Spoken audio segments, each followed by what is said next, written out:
You can ask questions during also. You don't have to wait at the end. It's informal. Thank you everybody for coming. I know, talking about education on Saturday afternoon isn't always the most exciting thing to do, so I appreciate it. And I like to do this kind of thing just because it's good to sort of, get parent feedback and have parents kind of listen to why it is we do some of what we do. Because we are a little bit weird compared to some of the other programs. And so that's what we wanted to sort of present today. So can I get the first slide, Patricia? Yeah. Okay, so what we're trying to do is we are trying to engage students, or another term for that is get kids to like school. And so and when I first came to Taiwan 14 years ago, and I've taught at a couple of different Bushiban programs, and one thing that I hear from management is like, you need to make class fun. And there's some merit to that, but it's a little bit, it's okay. It's a little bit patronizing. So you see, like, I love this photo because it's like, this teacher who's working hard, and it's obviously the classroom looks great and has put some effort into making this game for these kids, and that's a huge waste of time. They're not really learning anything from it, and it's because they don't really know what else to do. They're told, well, you need to make it fun, so play a game with them. And it's not really a very good educational strategy. Not that I'm against games. We do, in fact, play. I know Mr. Lyon plays some games in his class, and Mr. Chen, and less in mine. But we do have fun. But it's more what people are searching for is engagement in the program. And so that's really what our focus is on, and why we make a lot of the decisions that we make. So, next slide. All right, so we have a couple of different forms of pedagogy at Englist. And you can think of the word pedagogy as like educational philosophy. And so it doesn't need to be any more complicated than that, and I don't know why they have a special word for it. When I started, I don't know if you guys are familiar with Treehouse over on Lalilu, just off Lalilu. So I was a teacher there for a long time, and there was never any pedagogy. There was never any sort of underlying philosophy. It was teach the materials. Here's the materials that we use, teach that to the students. And it is kind of uncentered, and so it really kind of loses focus, and students don't engage as much as I think that they could. So in the meantime, I'm actually right now finishing up my master's degree from University in California, CSU Fullerton, and I get to do it here, which is great, but it is a Master of Science in Education. And the reason it's a Master's of Science instead of a Master of Arts, it's an actual research degree. So I'm writing research papers that will be published in like education journals, hopefully, if they accept them. And so I've had to do a lot of research, and that was sort of the focus of the program, because what I wanted to do, I wanted to do stuff for this school, not just because I had a feeling that it would be good, or because it's what I want to do, or because we think it will make everybody happy, but because there's evidence for doing those things. So there are three sort of main things that we focus on. The first one is content-based instruction. Our second one is culturally responsive and sustaining pedagogy, or we call it like culturally responsive education. And the last one is building community. How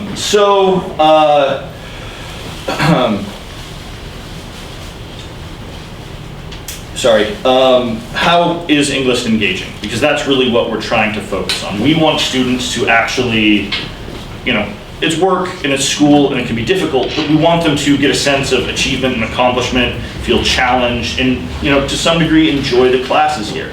So Mr. Lyon, what was the story you told me the other day about your student? You were telling like they might get another teacher at some point, and what did he say?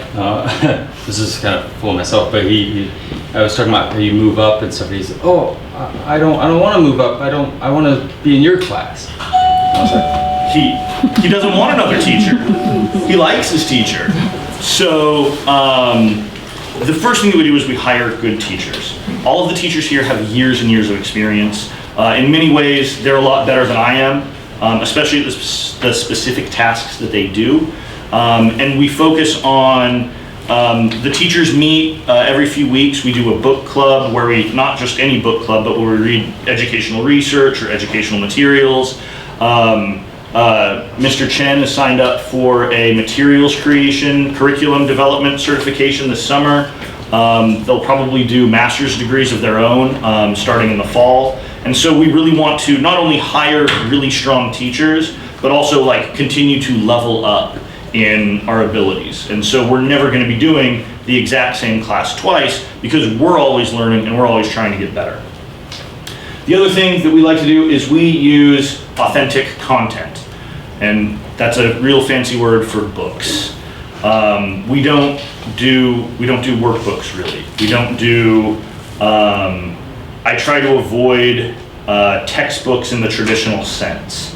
That stuff doesn't work that well. There's a lot of research that shows that it doesn't work that well.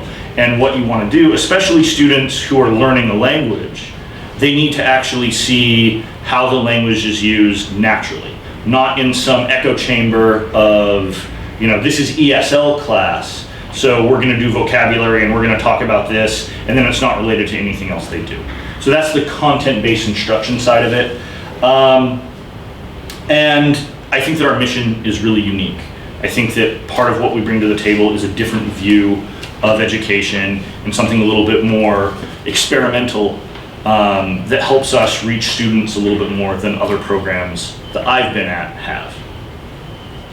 If anybody wants to stop me or chat or tell me I'm wrong or whatever, let me know.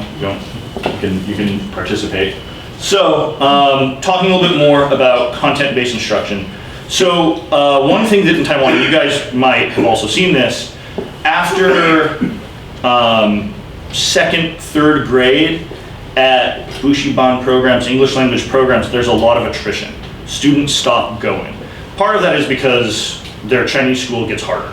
They have more homework, schedules fill up, they don't have as much time. But part of it is because the classes aren't as engaging. The kids don't feel like it's that much of a priority anymore. Families don't make it as much of a priority. And it's because ESL is really important, but only to a point. And what most programs in Taiwan do is they teach ESL. They teach you vocabulary, they teach you grammar, they teach you basic conversation skills, and for some people that's enough, and that's fine. But that only lasts for maybe 2-3 years tops before you need to move on to something else.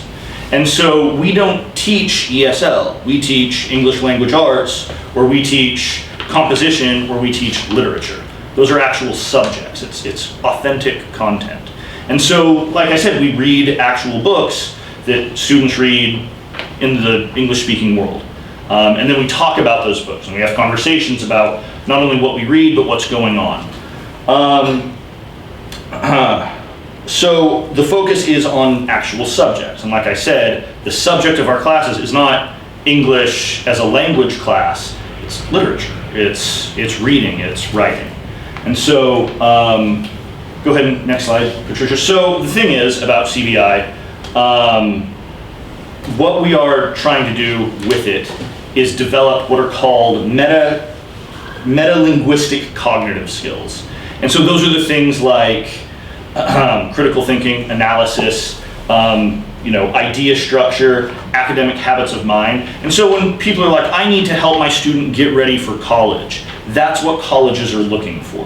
They're looking for critical thinking skills. They're looking for those communication skills where not only can they take in information, but can they process that information and then engage with it. And so that's why content-based instruction is so strong. Can we go to the next slide, Patricia?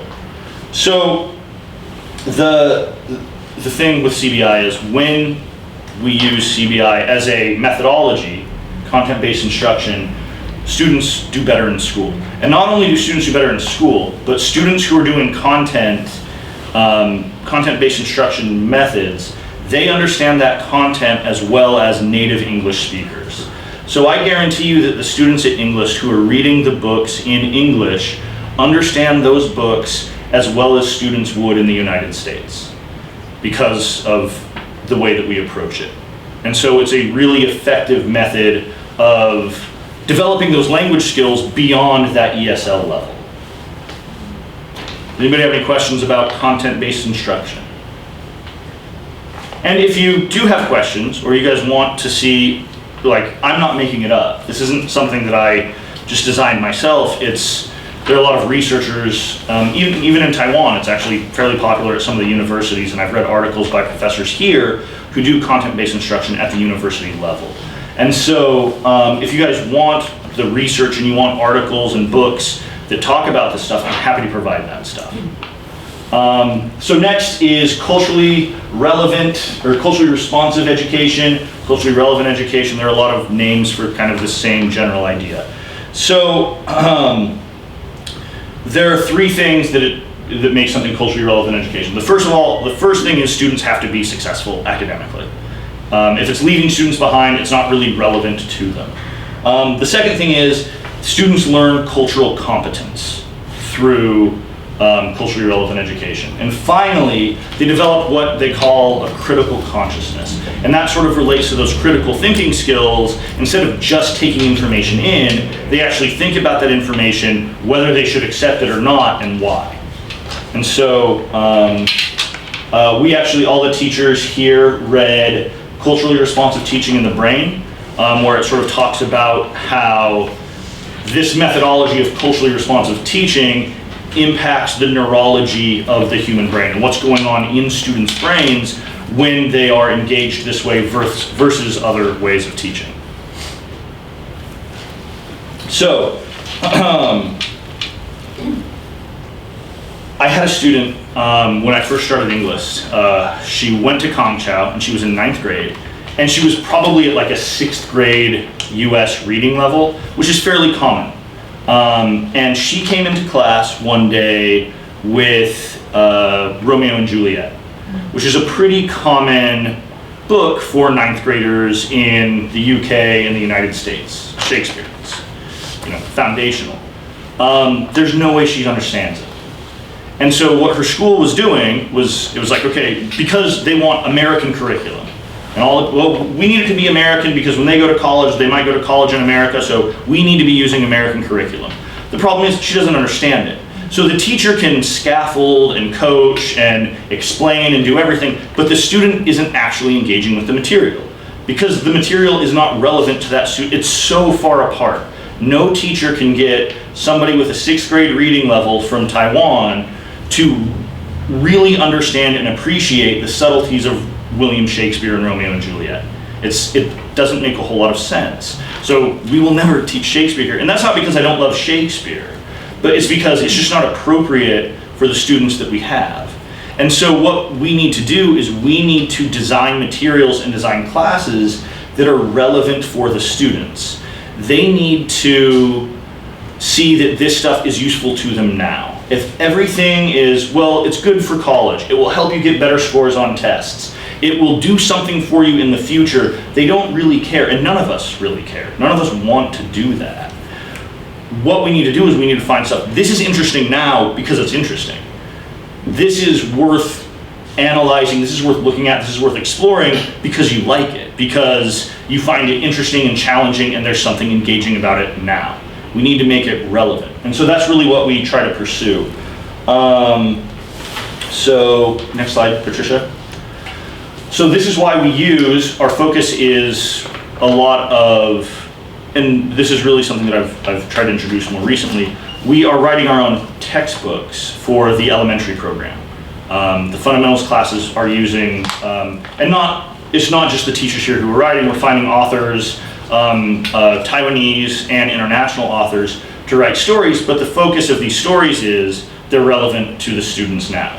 It's not George Washington. It's not American figures from a world away from a long time ago. We're talking about Taipei. We talk about Dan Park. We talk about Kongqing Sai. We talk about things that are part of the world that the students grow up in, because we don't want them to see English as just something that they use when they talk to foreigners and maybe will use at college someday. We want them to see that they can use English in their day-to-day life in Taiwan organically. It's not just something that they do for school. And so we also want to focus on books that are written by East Asian authors, Taiwanese authors, Asian American authors, Japanese, Chinese. We do translations. We are trying to move so students can see not only books written by East Asian authors, but who have East Asian protagonists, main characters, who look more like them, who talk more like them, who have experiences that are more similar to what they're doing. And what that does is it helps students relate more to what they're reading, to what they're learning. They can see themselves in what they're learning, and so they're going to engage with it more. They're going to like it more, not because it's going to help them get into college, but because they think it's worth reading and engaging now. And if they can learn that habit now and learn that, hey, this is something that I want to do by myself, they're going to be so much better prepared for college by the time they get there. That's what's going to do that. Colleges are looking for engaged students who want to be learning things. They take them, but they're not looking for people who, I need to come here so I can get a degree so I can get a good job. To a college admissions officer, that's not what they're looking for. They want people with hungry minds. And we're trying to show students that this is worth doing themselves. So, again, the research shows very heavily that when students get culturally relevant education, when teachers use this methodology, students do better in school, across the board. And again, I can provide articles, I can provide books, I can provide all of that stuff if you would like to explore more of these issues on your own. Lastly, and this one really briefly, community is a really important part of education. And so in the past few years, we have started to hold more events, both really formal events like the speech and essay contest, or the Christmas event that we do in December, or we do more informal events. Game night is coming up next week. We had movie night in December, and we did story night last month. And so we're trying to do like a different fun event each month, but then also just in class. So one thing that we get, sometimes in my class we watch YouTube for the last 10 minutes of class. We watch Fail Army where people fall down and it's funny. And what that does is it gets the class laughing together and watching something, and it creates inside jokes, and it builds a sense of community with the students, even if they only come here one day a week. They sort of have that thing that they can share, that they laugh at, that they enjoy, or they do different games, or they watch different things, or they read a different story, or they just talk. And so all of this, we want to emphasize building community, both between the teachers and the students themselves, but also with the parents, which is why we want to do events like this, maybe some that are more fun next time, but things like the game night and the movie night and different things like that. And so we also want parents to get more involved. And so there are ways that we have thought of where parents can help out. We need help with a lot of things. And so if there are ways that you want to be involved in the program more and understanding what we do and volunteering to help on field trips or things like that, we would love your help, and we can talk about discounts. So Patricia will yell at me, but it's available. So again, do you want to do the slide for me? Yeah. When students feel a sense of community, they do better in school.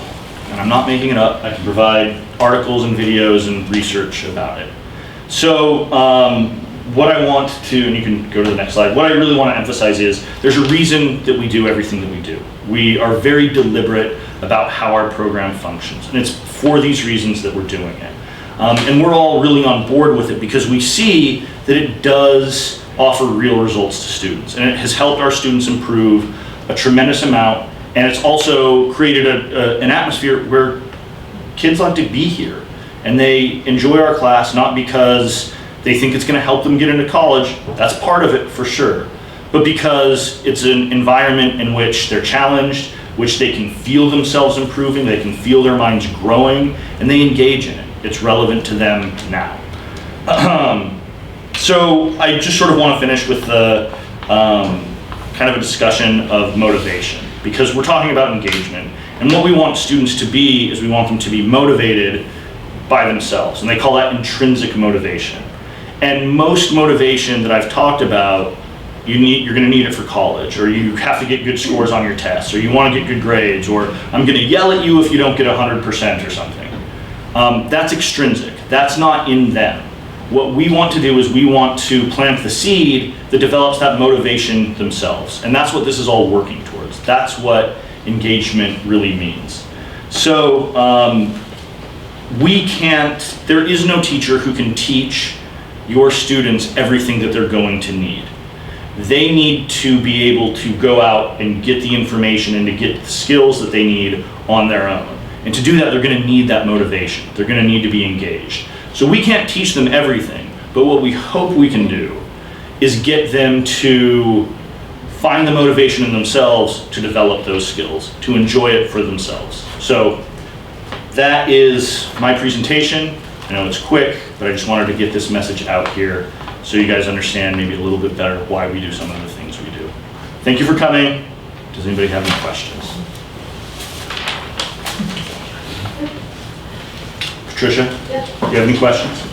有没有家长有什么针对刚刚老师讲到这个 CBI 的为我们教学导向的一个提问，或者是对于课程上面到目前为止小朋友在学习上面的一些问题不需要协助的部分？因为今天其实老师们都在。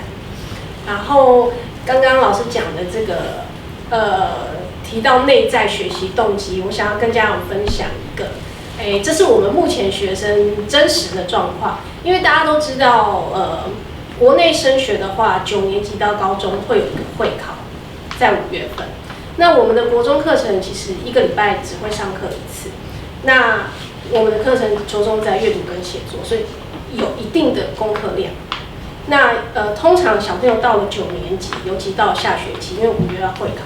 我们都会问，很婉转的问家长说，要先休息冲刺会考吗？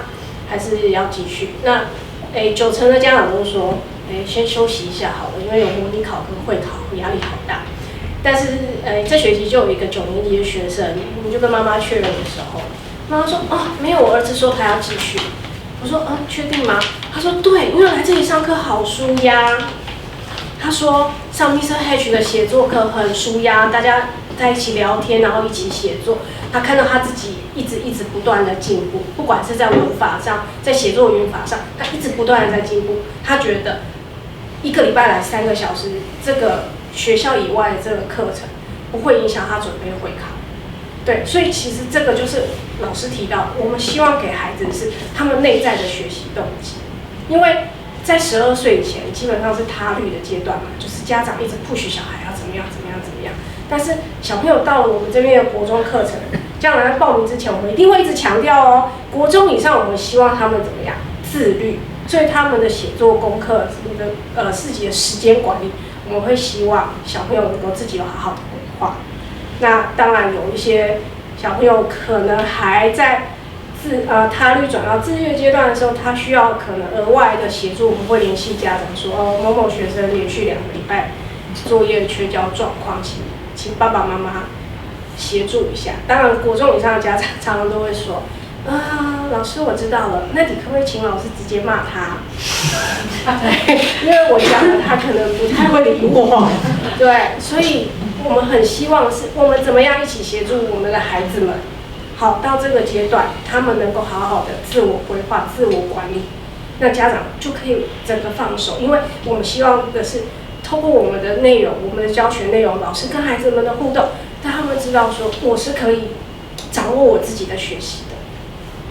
对，这是 Mr. H 他现在想要传达给大家的一个想法，对，让他们知道说，我在这里的学习对我是有帮助，是有实质的意义的。因为他从这个学习当中，他获得了这个成就感，他才会继续。对，尽管有挑战，但是他会愿意继续。Thanks, Patricia.